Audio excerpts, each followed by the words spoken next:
Is all the hype about the final empire true? Is it really one of Brandon Sanderson's best novels?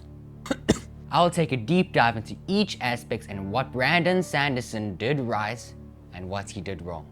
And boy, something went wrong despite everything. At the end of the video, I will give a detailed age rating for Worried Parents.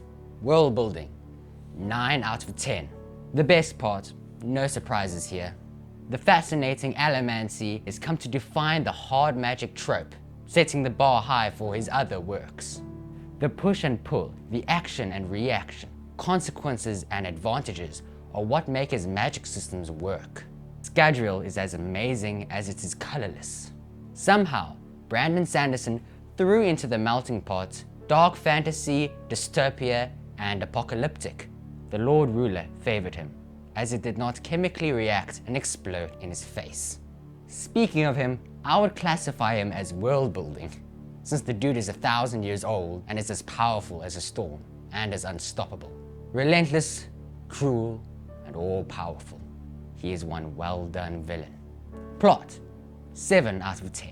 Act 1, 8 out of 10. Ash fell from the sky. The beginning. Oh, the beginning. Perhaps the best introduction to a fantasy book, at least in the top 3. It showed the themes, the struggles, the world, and Calcea all brilliantly. The rest doesn't equal, but it sets the stage well. Vin's introduction, the secondary protagonist, was normal, which even became a problem very well explored in The Well of Ascension. Act 2, 6 out of 10. I took a break in the middle, never a good sign. The politics, Vin's teaching, all over long. I can read an 800-page book about politics and troop maneuvering, but not once was I bored. This time, I was. I read it some time ago, and I cannot remember much. Another bad sign. Act 3, 7 out of 10. Sanderlange. In my opinion, not as impressive as Elantris, but still impressive. I cannot say much without spoilers, but it was epic. Featuring 2 of my favorite kind of plot twists. World-building plot twists. Characters, 6 out of 10. Here is the root of the problem. Vin. I know Vin fans. She becomes good in Well of Ascension, but in this one, she was passive and uninteresting. Unfortunately, all of her good traits were completely overshadowed by Calcea. She's Mercury next to the sun that is Calcea. Calcea is one of Brandon Sanderson's best ever characters, period.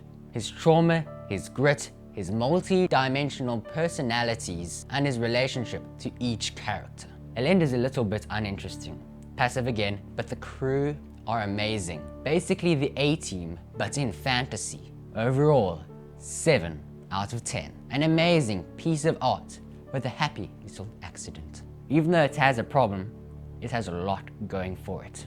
A colorful, colorless world, an epic climax, an amazing array of incredible characters. All in all, read it. Age rating, 14 plus for boys, 15 plus for girls. In the end, this is young adult fantasy. The reason why I made the 2 distinctions was because I think boys can handle violence and sad deaths a bit better than girls. Tell me in the comments what girls are better at, because as you can see, I have no experience. Violence. Quite violent, but not gory. Sexual themes. Allusions to the R word. But most of these things should go sailing right over a child's head.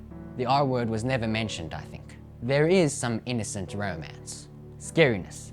There are these creatures with these metal stakes in their eyes. To add to all of this, a gut-punching character death, or 2. All this depends on the maturity level, how sensitive they are, and what other media they've had. I just gave an average on what I think it could be. Brandon Sanderson is the master at hiding rather adult stuff around the corner, as do most supposedly completely child-friendly stuff. Anyway, Veronway out.